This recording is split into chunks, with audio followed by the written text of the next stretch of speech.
ಇದು ಗಾಡಿ ತೊಳೆಯುವ ಜಾಗ. ಮನೆ ಹತ್ರ ನೀರಿಲ್ಲ, ಅದ್ರಗೋಸ್ಕರ ಇಲ್ಲಿ ಬರೋದು. ತುಂಬ ಚೆನ್ನಾಗಿದೆ ಏರಿಯಾ. ಬೆಳಿಗ್ಗೆನೇ ಬಂದಿದ್ದೀನಿ, ಗಾಡಿ ಅಂತೂ ವಾಶ್ ಆಯಿತು.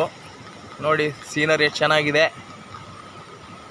ಇದೊಂದು ಮಂಗಳೂರಿಂದ ಒಂದು 8 ಕಿಲೋಮೀಟ್ರ್ ಹೊರಗಡೆ ಇದೆ. ಗಾಡಿ ತೊಳೆಯೋದ್ರಿಗೋಸ್ಕರನೇ ಬಂದಿದ್ದು ಇಲ್ಲಿಗೆ. ಓಕೆನಾ ಫ್ರೆಂಡ್ಸ್, ನಿಮ್ಗೇನಾದರೂ ಗಾಡಿ ತೊಳಿಬೇಕಂದ್ರೆ ಇಲ್ಲಿಗೆ ಬರ್ಬೋದು.